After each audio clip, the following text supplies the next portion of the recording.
When Battlefield 2042 Season 3 Escalation was announced, I became quite scared. The reason for this was because we saw a number of prominent YouTubers and streamers playing on a playtest for Season 3, absolutely eradicating the battlefield while using the Rorsch Mk.4 Railgun.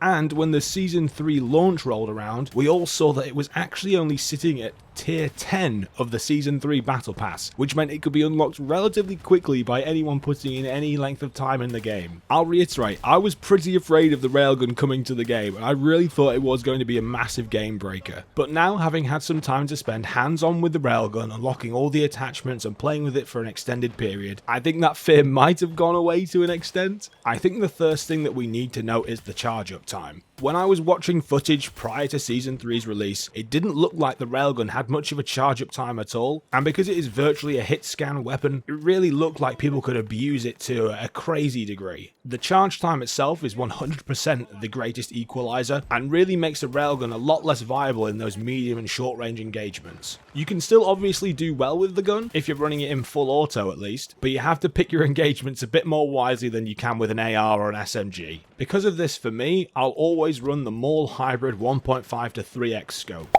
This is because it provides the versatility of a medium to long range scope and an easy swap to a red dot sight if I want to quickly change to full auto and get in close. While playing on Spearhead, that's obviously going to be around areas like the cubes and C1 for example, whereas if we're looking at the starting A sectors and B on Breakthrough, I'll typically be running the 3 times. You've probably noticed that I've not mentioned the burst on the Railgun, and that's because for me it's pretty useless. If I'm fighting at longer ranges, I'll just stick with a single shot, and if I'm in close, I'm obviously going to be running the full auto. However, the only time I feel the burst might be viable is for the Railgun's secondary purpose, and that is its anti-vehicle capabilities. This is probably the more contentious topic at the moment around the Railgun, whereas initially I thought we were going to see it as an infantry and vehicle slayer, it seems like it's much more of a vehicle predator in its current state.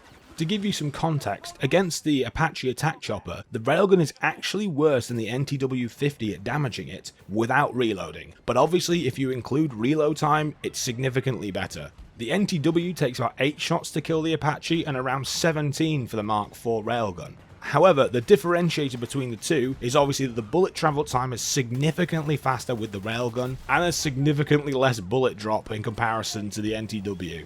So when you're rocking that Railgun in full auto and you're bearing down on a tank or an MAV, the Railgun can easily shred them apart, especially if you have a squad or team attacking things as units. In this case, it definitely seems as though it's had an effect on vehicle play and how people are going to approach engagements while flying in a chopper or approaching with a tank. Because the Railgun could be used as a constant annoyance on vehicles, vehicular players have had to change up their playstyles somewhat too. Whether that's a positive or a negative, only time's probably going to tell. One thing that we all need to be aware of though, is something that Ben Walk put out on Twitter very recently. He's already said that DICE are looking at making some minor tweaks to the Railgun around its vehicle damage, so more than likely this is going to be reduced in the not so distant future. Overall though, the fear factor of the Railgun has definitely gone from me. It's certainly not as effective as I thought it was going to be, especially on infantry, but anyone who's driving a tank or a helicopter still needs to be a bit wary for the time being, I think. Let me know down in the comments below if you've been using the Railgun and what you think of it. I'm really interested to find out what classes you've been running or how you've been playing with it specifically. As always, it's been an absolute pleasure. Thanks again for your time. I'm sure I'll catch you all in the next one.